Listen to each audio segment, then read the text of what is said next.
Hi, say hi. Ayaw niya na. So for today's video, pupunta kami sa Starbucks. Huwag niyo akong hinahamon. Bali, dito na lang namin napili sa Ayala Mall mag-Starbucks kasi walking distance lang siya. Kaysa naman dun sa malalayo, nagtitipid ako doon. No way. Tsaka Sabado kasi ngayon, napakaraming tao. Ayun. Nasa Ayala si Ring kami. Nakikita yung Jollibee. Say hi! Tapos, dumaan na rin yung kasama ko sa Abenso. Nagtanong about sa TV. Yan, ganun lang. So, ayan guys, nandito na tayo sa Starbucks.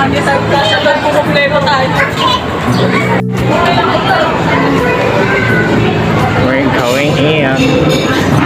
So, ayun, makikita niyo dyan si Ariel na kulay berde. Tapos yung malaging tunay lang mga tumblers and etc. mga paso. Napaka-aesthetic. Ganun.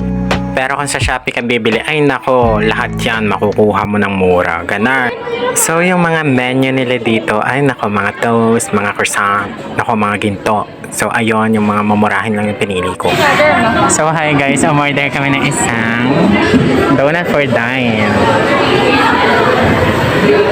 70 pesos. Iya pa daw siya.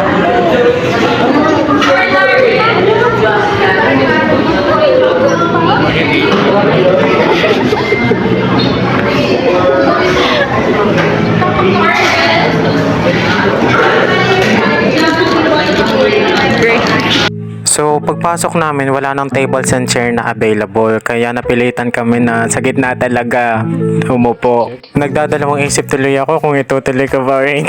Kasi nakakahiya talaga. Oh my God. Yung ibang tables and chair, may mga kalang na helmet. Kala mo naman, kanila, no? As in, ang daming tumitingin sa amin. Oh my God. Hindi na namin na-videohan yung audience kasi hindi naman kami big creator. Tsaka, ako'y katal na din eh. Naku, hindi ko alam kung anong gagawin.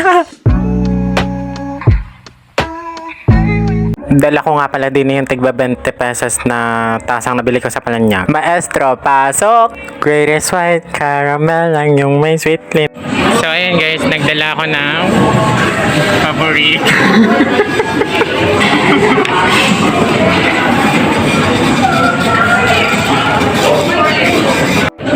Napakaano naman. So ito na yung siguro 20 pesos na to. Charot. Bye! Lasang crispy crumb. Ito yung bastic ko. Maganda sila to. Asa na tigba 20.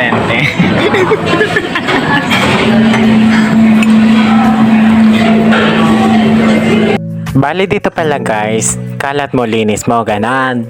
May isang container sila na kumbaga dun mo siya i-segregate kung trash or recyclable, ganan.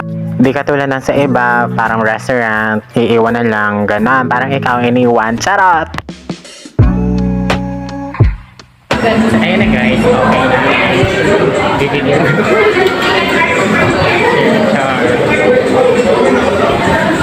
Bale, chinek ko rin yung CR nila kung legit ba na kailangan ng code or something na i-input sa pinto para makapasok ka. Buti na lang wala. Siguro dahil hindi ito main building na katulad ng sa iba kaya gano'n. Thankful na rin kasi hindi tayo masasano. So, yung experience hindi maipaliwanag sa sobrang tuwa na na-excite. Alam mo yun, gano'n. Yung kasama ko ayaw na talaga sumama sa video.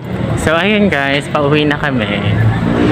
Ang basic naman ng challenge. Oh my God. Wala bang mahirap-hirap dyan?